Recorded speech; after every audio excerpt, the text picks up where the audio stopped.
Welcome back to the Crash Course Podcast.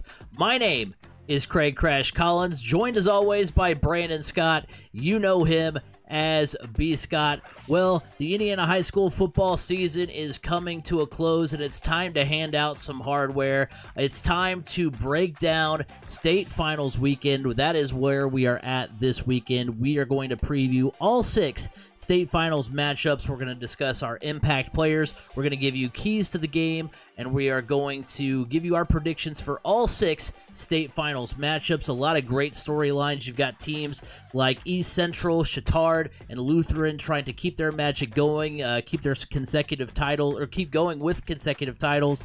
You've got teams that are going for their first state championship of ever in program history. There's a lot of great storylines going into this weekend. It's always a great time. Thanksgiving weekend, a lot of great football to be had at Lucas Oil Stadium. Always a lot of great storylines going into the weekend, and 6 fantastic matchups, B. Scott. Yeah, I mean, this is a lot of these games I don't think we predicted totally. So it's going to be fun. And it's always a great tradition. Indiana high school football state championships right after Thanksgiving. It's a great way to spend the holiday weekend. Oh, yeah. It all gets underway on Black Friday, 11 a.m. Eastern Time, the 1A game for the 3rd straight year. It is going to be Adams Central versus Indianapolis Lutheran. Then after that game, 3 p.m. Eastern Time. In the 3A game, it's going to be Bishop Chatard versus Heritage Hills. Then the nightcap, 7 Eastern, the 5A state final. Fort Wayne Snyder, they finally get back to Lucas Oil.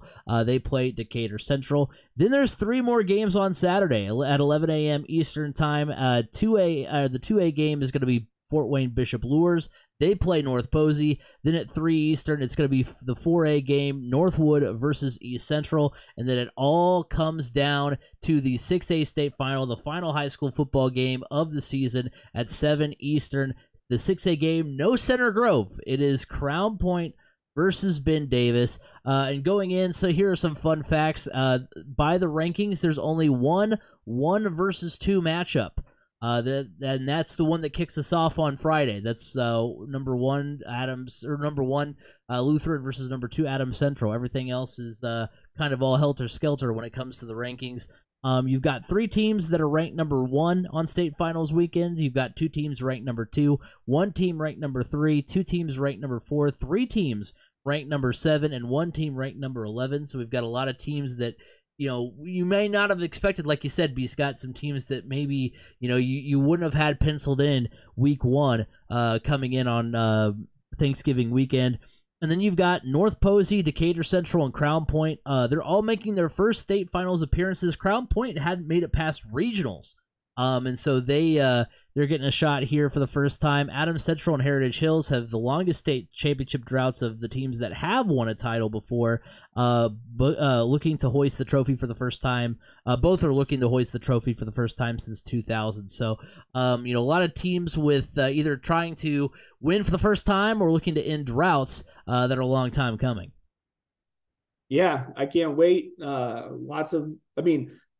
would say these the semi-state championship games, those were great. I mean, Crown Point, Westfield going into double overtime. I think we were all really excited to tune into the Ben Davis Center Grove game. But semi-state's over. Let's gear up and hand out some state championships. Let's go ahead and get into it then. We're going to start with 1A, and we're going to go through each team here. We're going to give our go through each team's road to Lucas Oil. Then we're going to give our keys, we're going to give our player to watch keys to the game, and then we're going to give our prediction.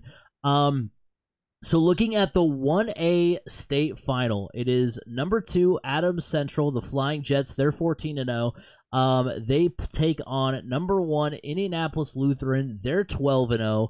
It's the 3rd straight meeting in the state finals for these 2 teams. Lutheran has won both times. The Flying Jets, their road to Indy, it's all started in sectional 44. They defeated number 10 South Adams 42-6, then defeated Southwood 48-0, then defeated number 13 Madison Grant 56-14. Then in the regional, they won 29-0 over number 3 Carroll Flora, and then defeated North Judson 42-18 in the semi-state. For the Lutheran Saints, their road to Indy, it all started in sectional 47. They defeated number 6 South Putnam 21-14. They defeated Covenant Christian 57-14 in the sectional championship game. Then in the regional, they won 14-7 over number 4 Providence, and then in the semi-state, they won 56-14 over number 12 Sheridan. And so looking at my player to watch, there's a lot of great players in this game. Like I said, this is the third straight meeting between these two teams, so you can kind of look, maybe at some of those past games to kind of look for your player to watch. For me, though, I'm looking at Indy Lutheran quarterback Jackson Willis, the junior. In last year's 1A state final versus Adams Central, he went 17 for 19 with 279 yards and 4 touchdowns. He contributed 25 yards on the ground as well. Max Preps, only has his stats through the Saints sectional opener versus South Putnam, but here are his numbers this season through those games. He's completed 69% of his passes for 1,634 yards, 24 touchdowns, and 3 interceptions. Through the same amount of games last season, he had 2,595 yards, 34 touchdowns, and 4 picks.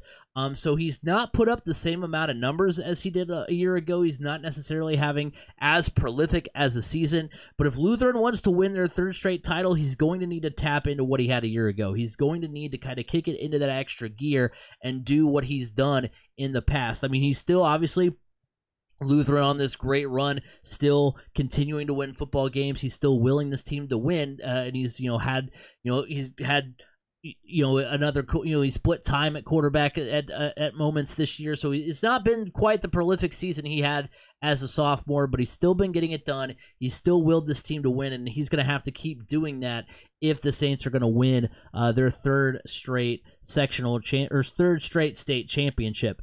As far as my key to the game for Adams Central, or for just in general, the key to the game, Adams Central needs to prevent the big quarter. In 2021, the Jets led 21-14 at halftime. They were outscored 14-0 in the third and never regained the lead. In 2022, Adams Central led 7-3 after the first quarter of play. They were outscored 13-0 in the second quarter and never recovered. The Jets boast the second best defense in the state and 1A, allowing 6 points per game. In their 2 tournament games versus top 50 offenses in the state, they held Madison Grant to 14 points. Madison Grant's 33rd in the state, 10th in 1A, averaging 38 points per game. They shut out Carroll of Flora, who's 6th in the state, 4th in 1A, averaging 44 points per game. Lutheran is another top 50 offense team. They do put up a lot of great numbers, and if Adams Central can keep the Lutheran offense in check and prevent a big quarter from happening, I think they'll be in good shape. So if that defense can come to play, if they can shut down Jackson Willis in that offense, Adams Central may finally get the better of the Lutheran Saints. Yeah, so for me, in this game, my player to watch is actually Indianapolis Lutheran running back Braden Hall. This year, he's closing in on 2,000 yards rushing with 31 touchdowns. He's averaging 163.8 yards per game and 8.3 yards per carry. This guy is going to be key, especially against this Adams Central defense. He's going to be the one that keeps this strong defense of Adams Central off the field. He needs to just keep pounding, and do what he's done all year long. He has been arguably their best offensive player outside of Jackson Willis. So look for Braden Hall to have a big day, or to be a key component in this game if Lutheran wants to come out on top. For me, my key to the game is Adams Central's defense just needs to play smart, play within their own game.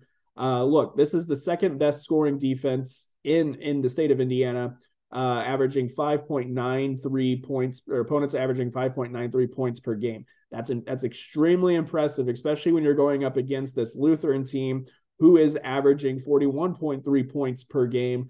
We're looking at potentially here a rock meeting a brick wall almost. So, it's like strength against strength.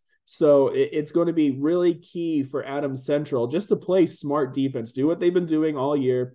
Like you said, don't give up that big quarter. Just play within your game and really stop Braden Hall. it goes both ways. Braden Hall needs to have a big game for Lutheran to come out on top, and Adams Central needs to limit Braden Hall as much as possible for them to come out on top. Yeah, I think we're gonna see a lot. Something a lot similar to what we saw in the first meeting between these two teams. I think last year, Lutheran, just that offense was just so prolific. Like 30-13, it was ended up being just an insanely good game by that offense. 2 years ago with Montesee Clay in that offense, it was it looked for a while like Adams Central was going to win that game just because their defense was holding that Lutheran offense in check, and then it was finally it got to a point where that Adams Central defense just couldn't hold and couldn't contain that offense anymore. And so that's going to be kind of the interesting point to see is if the Adams Central defense can hold this time and see if they can actually come up with those stops that they haven't been able to get in years past. I think we're going to see a lot more similar of a game to what we saw in 2021 than what we saw in 2022.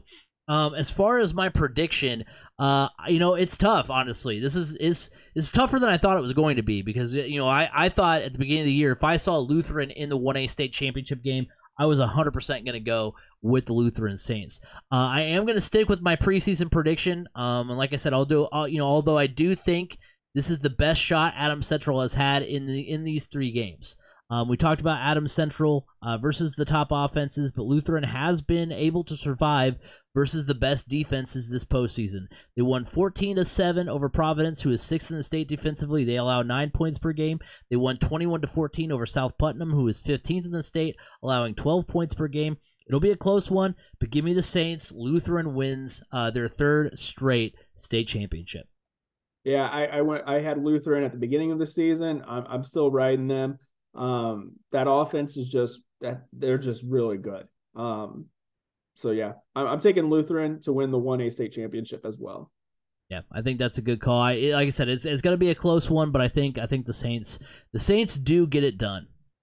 Looking over at 3A, the next game on the list here, that is going to have the number 1 Indianapolis Chatard Trojans. They're 14-0, playing number 7 Heritage Hills. The Patriots, they're 13-1.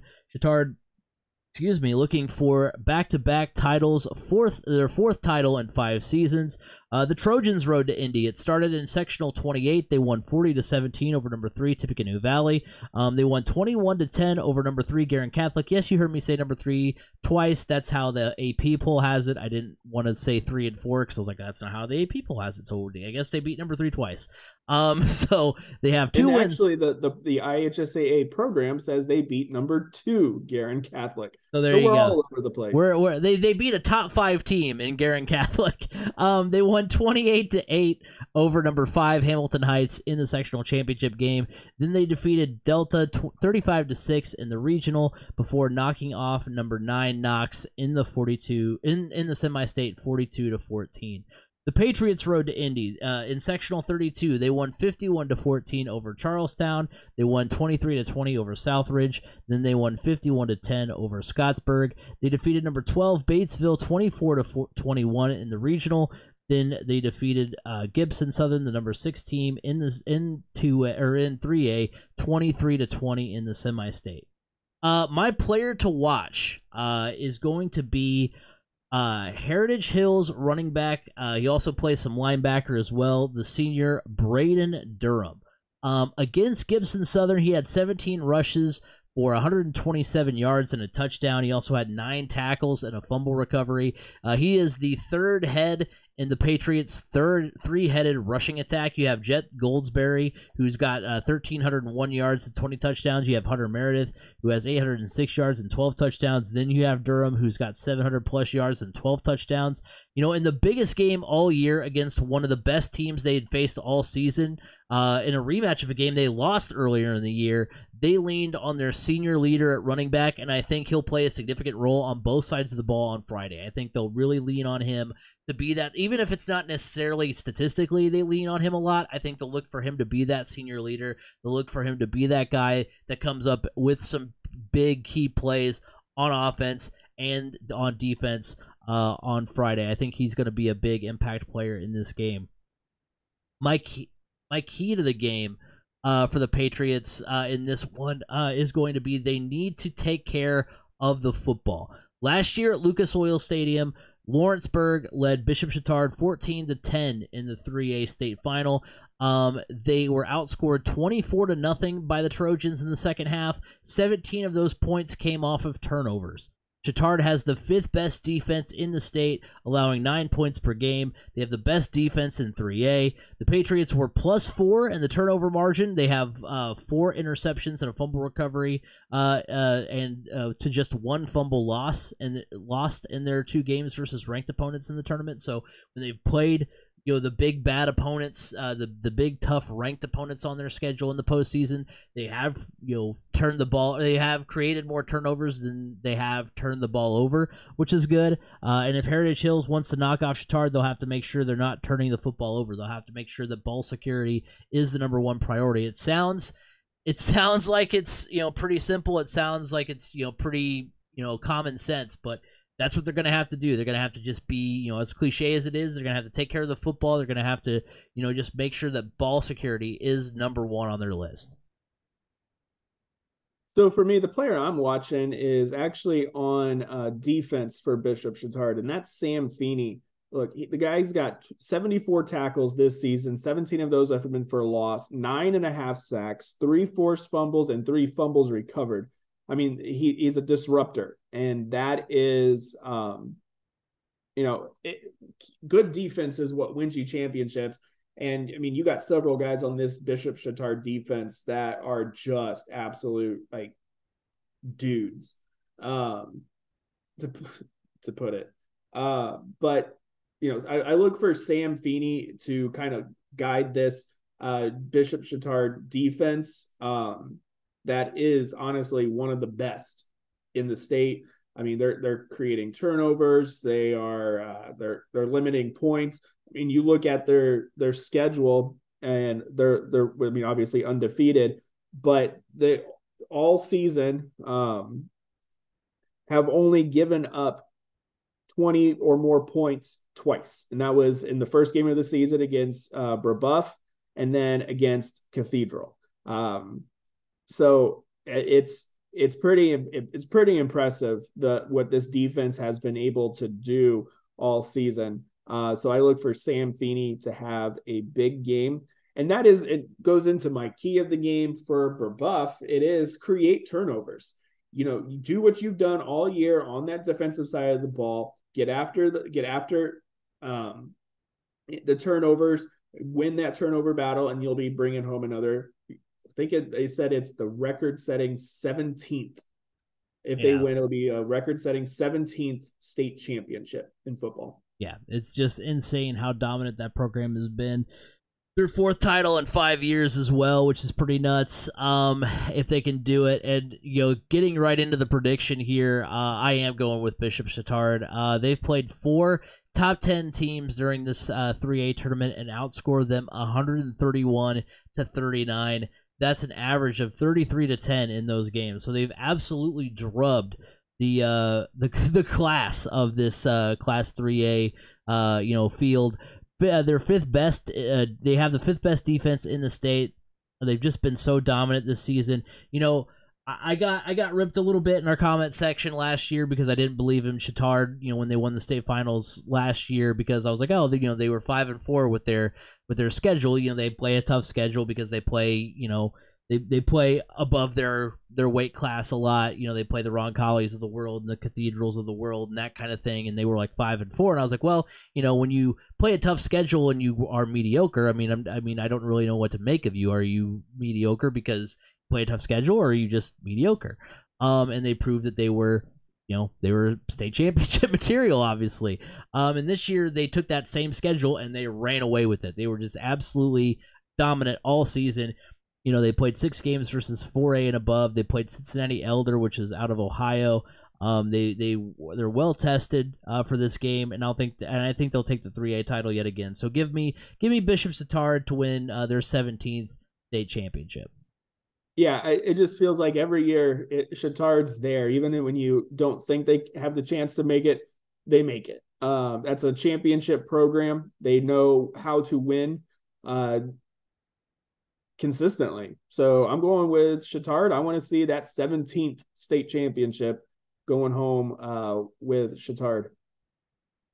So we're pretty well aligned so far. We both have Lutheran. We both have Chatard. Let's see if we can be all aligned for day one of the state finals here for Indiana high school football.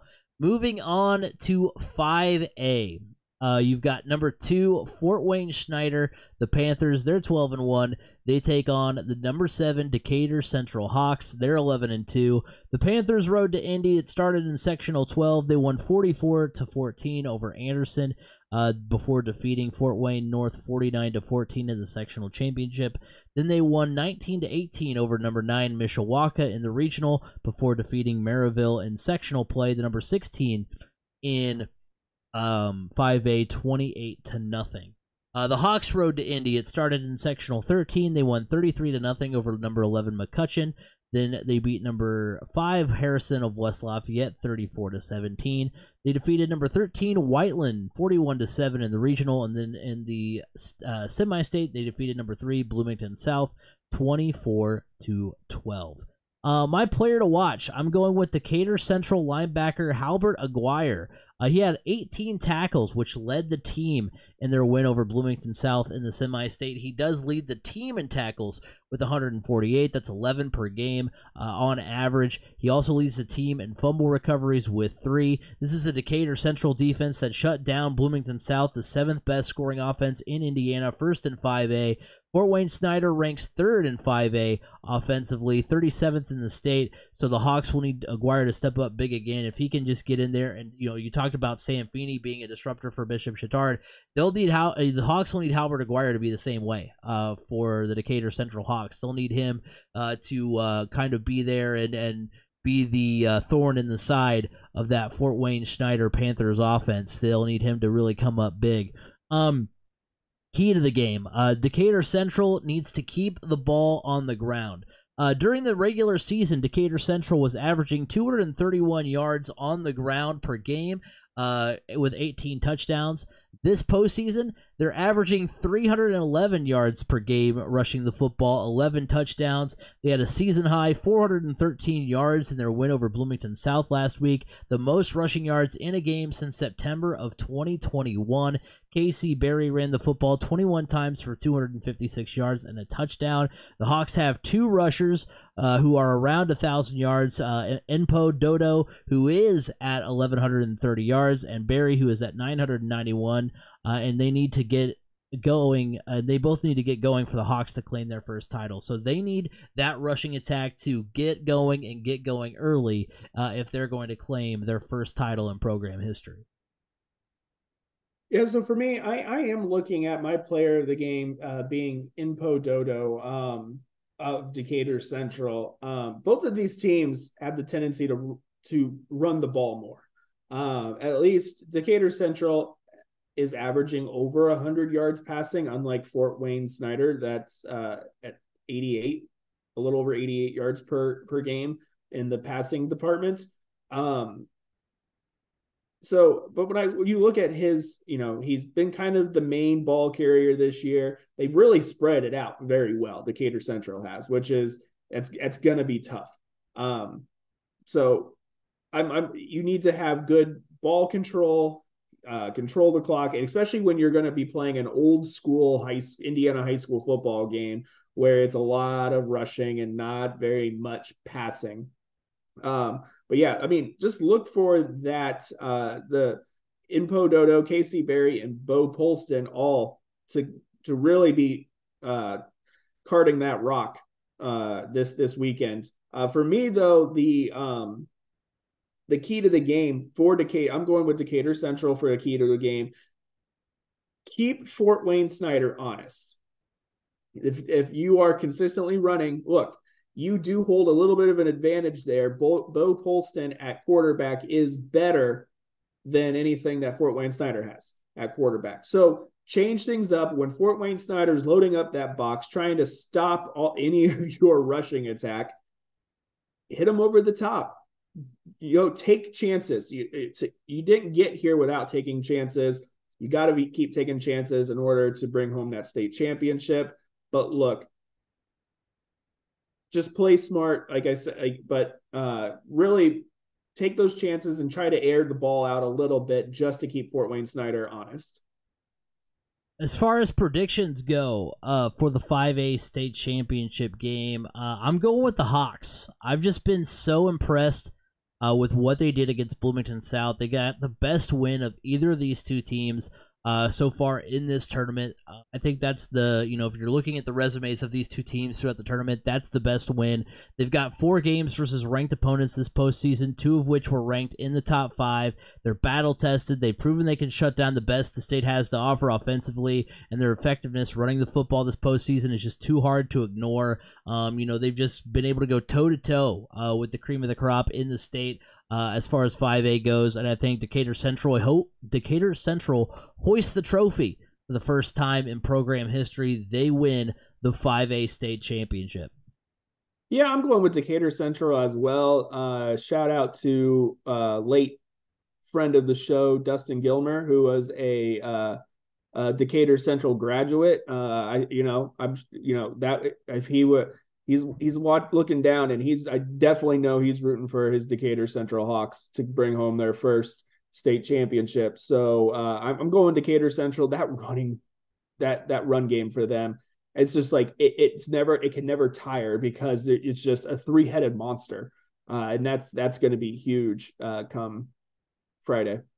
Yeah, I mean, I was going into it thinking, Fort Wayne Snyder, I feel like, over the past 2 years where we really ramped up our high school football coverage, like I feel like Fort Wayne Snyder's just always getting, close to getting to the state finals. They've been right there, and I felt like, okay, if they get there, this is going to finally be their year, and I think they're going to be tough.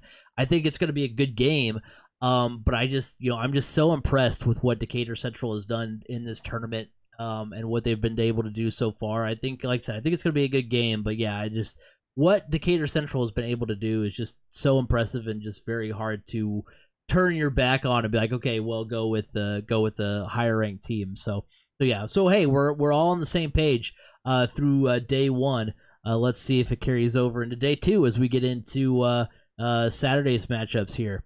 2A now, number 7 Fort Wayne Bishop Lures. They're 11-3. They take on number 4 North Posey, the Vikings. They're 13-1. The Knights rode to Indy. That started in sectional 35. They won 41-30 over Churubusco. They defeated Eastside 14-10 before defeating Manchester 42-0 in the sectional championship game. They won 15-7 over number 8 Bluffton in the regional before taking down Big Bad Lafayette Central Catholic, the number 10 team in 2A, 28-7 in the semi-state. For the Vikings, their road to Indy in sectional 40, they defeated Perry Central 55-8. They defeated Evansville Mater Dei, the defending champions of 2A, 35-34 in overtime. I didn't realize Evansville Mater Dei was like 3-8 this year. They've kind of they've had some turnover this year that's kind of hit them a little harder than they expected, I think. They defeated Paoli, the 11th ranked team in 2A, 35-14. They won 28-13 over number 1 Triton Central in the regionals before defeating Southmont 37-7 in the semi-state. My player to watch, I'm going with North Posey running back Jed Galvin, the junior.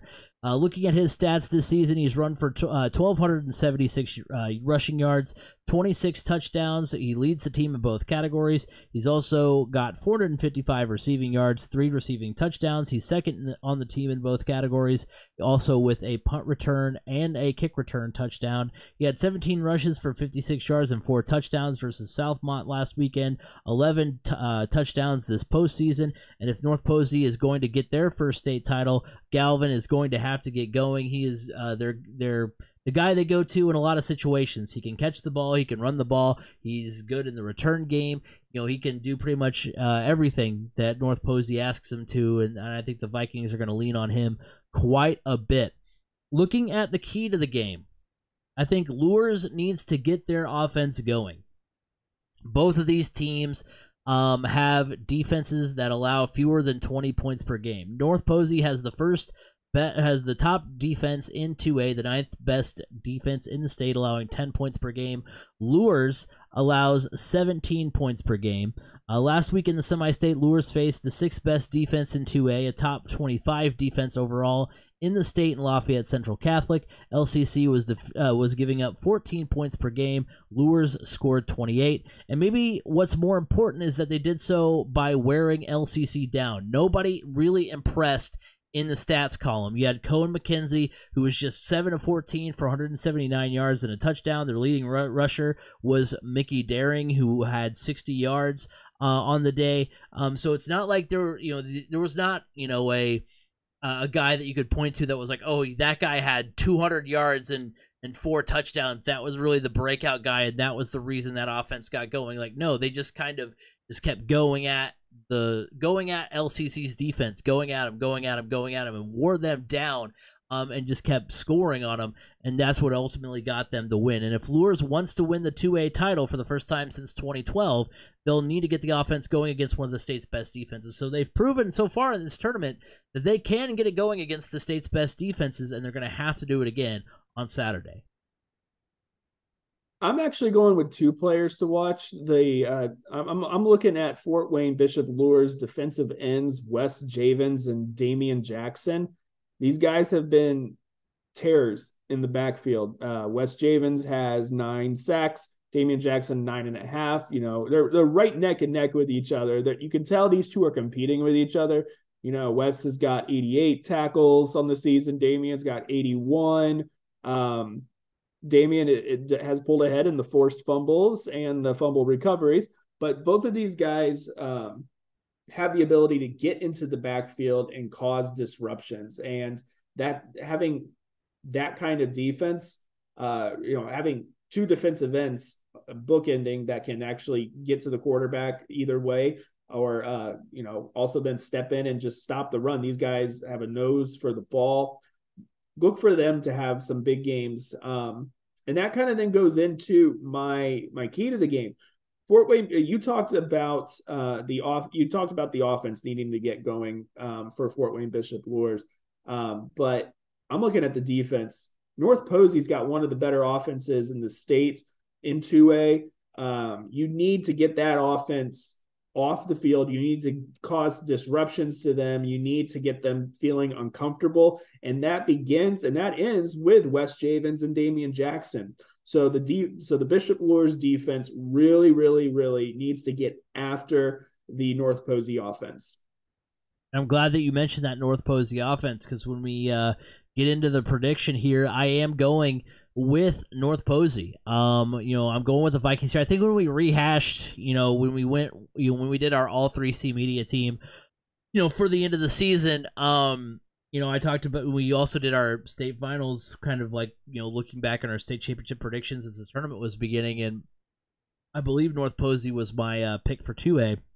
And a big reason was not only because they have, a great defense, but they've also got a top 25 offense to go with their top 10 defense in the state. They average 39 points per game. That's 5th in 2A.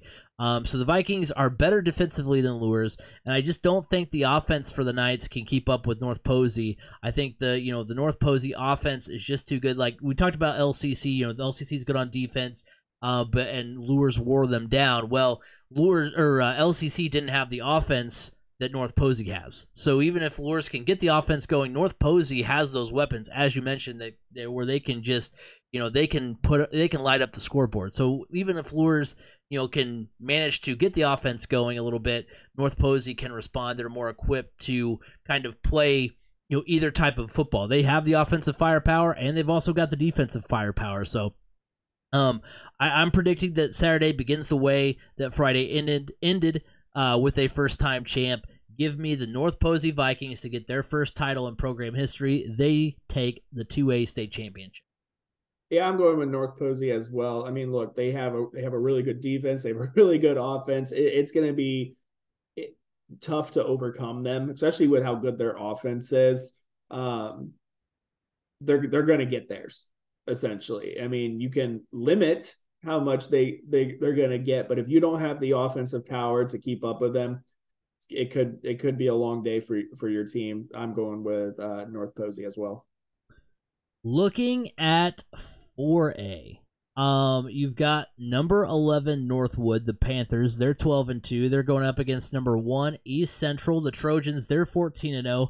East Central looking for back-to-back titles. The Panthers rode to Indy. It started in Sectional 18. They defeated South Bend St. Joseph 52-10 in the opener. They then defeated South Bend Washington 56-14 before defeating number 8 Northridge 17-14 in the sectional championship game. Then they won 38-14 over number 12 New Prairie in regional play. They advanced to Lucas Oil with a 45-33 win over number 10 Leo. I do like how their consecutive games in the sectional championship and regional were like over the last two 4A were like runners up. They beat Northridge and then beat New Prairie, so that was kind of cool. And for the Trojans, it started for them in sectional 23. They won 62-7 over Shelbyville. They defeated number 15 Martinsville 56-20. They defeated Greenwood 47-0 in the sectional championship game. They defeated number 15 Evansville Memorial 47-7 in the regional before winning 49-0 over number 3 New Pal to advance to the state finals. My player to watch, this is going to come as no surprise. This is the last chance that I have to really kind of brag on him and talk and hype him up and talk about how great he is before I get to shake my fist at him as he gets to go to Miami of Ohio and wreak havoc on the Ball State Cardinals, for the next 4 years. And that is East Central running back Josh Ringer. Although maybe he hits the transfer portal. I was just about to say, maybe 2 years. Maybe 2 years. Maybe it's the well. I mean, look, maybe it's the transfer portal and comes to Ball State. Who knows? Maybe we can persuade him. But anyway, last year he tied the 4A state finals record with 4 rushing touchdowns last season. This season he leads the state in rushing yards with 2,629. He's got your leads in rushing touchdowns with 52. That's 18 more than second place. He also leads the state in total touchdowns with 57. That's 20 more than second place in that category. He has multiple touchdowns in every game this season. Season high 7 touchdowns versus Martinsville this postseason. He has 100+ yards in every game this postseason, or in every game this season. He has 5 games with 200+ yards, 1 300-yard game. He's a Mr. Indiana football frontrunner. Ringer will be the best player on the field Saturday in this 4A state final game. And he'll be the difference maker. So, as long as he is healthy and on the field, he is going to be the best player on that field, and I think he's going to be a big reason why East Central can have a big day. Key to the game, Northwood needs to have a balanced attack and keep EC on their toes. The only team to put up double digits against the Trojans this season was Martinsville this postseason. So the only team in this playoff run to face East Central and put up double digits in the points column was Martinsville. They scored 20 points in the second quarter in their 56-20 loss. A.J. Reynolds had 274 yards through the air for the Artesians in the game, but all 3 touchdowns came on the ground. So what that tells me is that they had a good balanced attack that was able to make some big plays offensively, albeit for a short time in that game. So they were able to make some good plays through the air, but they were able to also supplement that with a solid ground game to punch it into the end zone to finish off those drives. So they've got if they can keep East Central on their toes a little bit, I think they can be in good shape. Northwood quarterback Owen Roeder is second in the state in passing yards. He has got 3,264 yards, 38 touchdowns, and 9 interceptions. They also have Nitro Tuggle, who is an 1,000-yard receiver. They have Landon Perry, who leads the team in rushing with 845 yards and 9 touchdowns. The Panthers have the firepower. They do have the offensive firepower to keep up with East Central, and they'll need it to be able to pull off the victory. So they need that offense to keep it going in all facets of the game, keep up with that East Central attack. I mean, it's hard not to say Josh, or it's really hard not to say Josh Ringer as your player to watch. But since you've already talked about him, I'm going to say, watch out for quarterback Cole Burton for East Central. Look, Cole, yes, it's the Josh Ringer show, but yeah, they don't average that. They average just under 100 yards passing per game at 99.9. But Cole Burton, he's slinging the rock pretty well. I mean, look, he's completed 70 passes on 103 attempts, only 2 interceptions, 21 touchdowns, and 1,312 yards. And then his main target is Ryan Brotherton, who has 13 of those touchdowns. But Josh Ringer is not going to get the ball every single play. He's going to get him 95% of the plays, and we all know that. But Cole Burton is capable of getting it out to any number of his receivers or tight ends and causing some havoc. I mean, look, Ryan Brotherton, he's averaging just about 0.5 less yards per catch than Josh Ringer. And at 22.2 with a season long of 77 yards, he's averaging about 58.2 yards per game receiving as well. Look, don't sleep on the passing game of East Central. If you're loading up trying to stop Josh Ringer, that's great. You need to try to do that, but East Central can still get you over the top. But for me, for my key to the game here is Northwood really needs to try to limit Josh Ringer. He's going to get his. We all know that. He's going to have a big game. It's certain, but limit it to not like a record-breaking game. If you can, I mean, actually, let me scratch that. I didn't like where I was going with that. Really, the key to the game is limiting Cole Burton and his other targets, because if you can put everything on Josh Ringer's shoulders, then you do have a more likely chance of stopping him as the game progresses, just because natural wear and tear throughout the game, he's going to get fatigued eventually. So if you can really if you can put some pressure on Cole Burton and his receivers and tight ends and really take that passing game away from them, then you can really focus then in on trying to stop Josh Ringer. But, because he's going to get his. It's very similar to the old strategy of when you were playing a LeBron James-led team. LeBron's going to get his, so don't focus all your defense on trying to just stop him. You need to stop all the secondary pieces around him. Because LeBron's not going to single-handedly win the entire game against your entire team. So that's kind of the same logic I'm using here. Yeah, it's going to be tough because, you know that Josh Ringer is going to take over the football game. It's just about limiting the damage that he's going to do. As far as the prediction goes, I'm going with East Central. I'm sticking with what my preseason prediction was.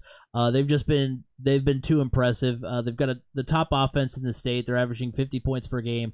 They're tied for second defensively, allowing just 6 points per game. They've got 7 shutouts this season, including a stretch where they went 5 consecutive weeks without allowing a point. That was pretty insane. They're outscoring teams 261-34 this postseason. That's a 52-7 average score. They've got the best player on the field in Josh Ringer. They're just too good. I'm going with the Trojans. Give me East Central to win back-to-back state championships. Yeah, when you got a player like Josh Ringer, it's going to be tough to beat. Now, don't want to take anything away from Nitro Tuggle, who's headed to Georgia next year. He's no slouch whatsoever. That game's good. This game's going to see some firepower. It's going to be a fun one. But give me East Central as well. Final game on the docket. We've agreed on all other games so far. We've agreed on 5 for 5. Let's see if we go 6 for 6 here. In 6A, it's the number 4 Crown Point Bulldogs. They're 13-0 against number 3 Ben Davis. They're 12-1. The Bulldogs rode to Indy. It started in Sectional 1. They defeated Lafayette Jeff 42-7, then before defeating Lake Central 42-7. They won 34-33 over number 8 Penn in the regional, and then they won a 2 overtime thriller versus number 5 Westfield 38-31. Westfield had a lot of shout out to Westfield. They had a lot of insane games and a lot of insane overtime matchups this season. So fitting that their season ends in a 2 overtime thriller. But Crown Point gets the better of them there, gets the win and advances to the state. The Giants rode to Indy. Started in Sectional 5. They defeated number 1 Brownsburg 28-25. I think at one point they were down like 28-10 in that one too, or 25-10 or something like that in that game. So an insane comeback by them. Then they defeated Pike 53-0. They won over number 7 Cathedral 27-24 in the regionals. But their piece de resistance, they defeat number 2 Center Grove, the 3-time their team going for the 4-peat. Center Grove Trojans 37-34 in overtime in the semi-state. They knocked off the champs and advanced to the state finals. My player to watch is going to Ben Davis. It's their quarterback, Thomas Kaskowski. He's the senior quarterback for them. He's top 20 in the state in passing yards. He's got 2,523 yards on the season, 17th in the state. He's got 31 touchdowns, just 5 interceptions on the year, 6 games of 3+ touchdowns this season, 1 game with 5 touchdowns, another with 6 touchdowns. In the semi-state win over Center Grove, he had 211 yards and 3 touchdowns. He also had a rushing touchdown as well. So he had a pretty big game, maybe not in the passing yards column, but definitely came up with some big scores, which is what you need to have to take down a team like Center Grove. He came up big when it mattered most to knock off Center Grove, and the Giants will need him to do it again Saturday if Ben Davis wants to take home the trophy. So they're going to lean a lot, obviously, on their senior quarterback, Thomas Kaskowski, and that's who my player of the game is for Ben Davis. I think he's going to have to come up big for them. And my key to the game is whoever gets in rhythm offensively the quickest will have the best chance to win. So who can get the ball, or who can get the offense going the quickest will be in the best shape. These teams are both top 10 in 6A offensively. Ben Davis is first, averaging 41 points per game, 18th in the state. Crown Point is third, averaging 38 points per game, 32nd in the state. These teams are both top 10 in 6A defensively. Crown Point is second, allowing 11 points per game. That's 10th in the state. Ben Davis is sixth, allowing 19 points per game. So we're splitting hairs here, but Ben Davis averages 26 points in the first half, 14 in the second half. Crown Point averages 18 points in the first half, 17 in the second half. So whoever gets the offense going against these two strong defenses will have the upper hand. So both teams have great offenses. Both teams have great defenses. Ben Davis statistically has better first half than second. Plays better in the first half than the second half. Crown Point's a little bit more even. So if Ben Davis can keep that kind of trend going and has a great start to their game, I think they'll be in good shape. If Crown Point can kind of punch Ben Davis in the mouth early and get going early, then I think they'll be in good shape. So whoever can kind of set the tone and establish themselves, early on, I think that's going to be the team with the best chance to win. And this game has the potential to be really good. We've saw really good semi-states out of Class 6A, so let's hope that carries on to the state championship. For me, though, I am watching Crown Point running back Larry Ellison. This year, he's got closing in on 1,800 yards rushing, 26 touchdowns. He's averaging 136.62 yards per game and 6.06 yards per carry. He's going to be really key in that time of possession battle, because look, these offenses are pretty even. Like you just said with the scoring, it's fairly neck and neck.